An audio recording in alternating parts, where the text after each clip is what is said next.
आपके सामने श्री वल्लभाचार्य जी के बारे में कुछ सुना रहा हूँ, उनके जीवन के संबंध में।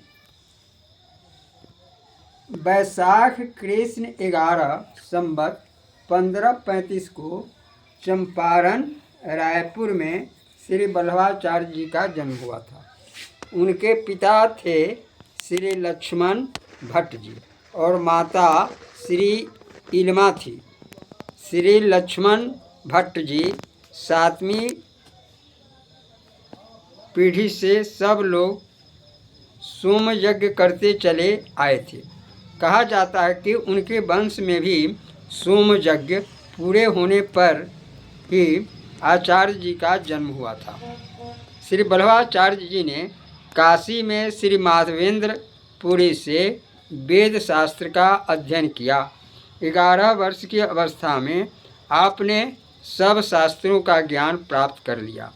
काशी से आप वृंदावन आ गए और कुछ दिन वहां रहने के बाद आपने तीर्थ यात्रा प्रारंभ की। विजयनगर के राजा कृष्णदेव के यहाँ राजसभा में बड़े बड़े विद्वानों को आपने शास्त्रार्थ में पराजित किया। वहीं पर राजा ने आपको वैष्णवाचार्य की उपाधि से विभूषित किया और आपकी पूजा करके बहुत सा धन दिया। उस धन का अधिकांश आपने वहीं विद्वानों में बांट दिया। स्वप्न में भगवान का आदेश होने पर 28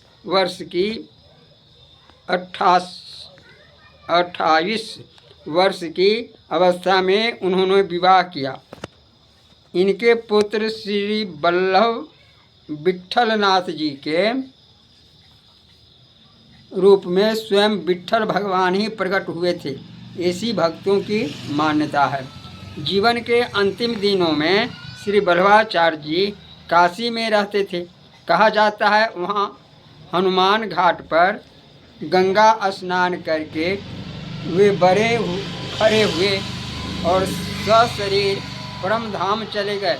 इस प्रकार 52 वर्ष की अवस्था में संवत 1587 में उनका परम धाम गमन हुआ। श्री वल्लभाचार्य जी चैतन्य महाप्रभु के समकालीन थे और उनसे मिले भी थे। उनकी अष्टयाम सेवा बड़ी ही सुंदर है। भगवान श्री कृष्ण की उपासना वल्लभाचार्य भाव से करने का उन्होंने प्रचार किया, क्योंकि वात्सल्य भाव सर्वथा निष्काम भाव है। उसमें बाल रूप श्री कृष्ण से कुछ मांगने या चाहने का स्थान ही नहीं है। उसमें तो श्री कृष्ण की सेवा करना तथा उनसे स्नेह करना ही है। श्री वल्लभाचार्य के मत को शुद्धाद्वैत कहा जाता है। इसे पुष्टि मार्ग भी कहते हैं, क्योंकि इस मार्ग के अनुसार भगवान की कृपा हो भक्तों के भक्ति भाव को पुष्टि करती है।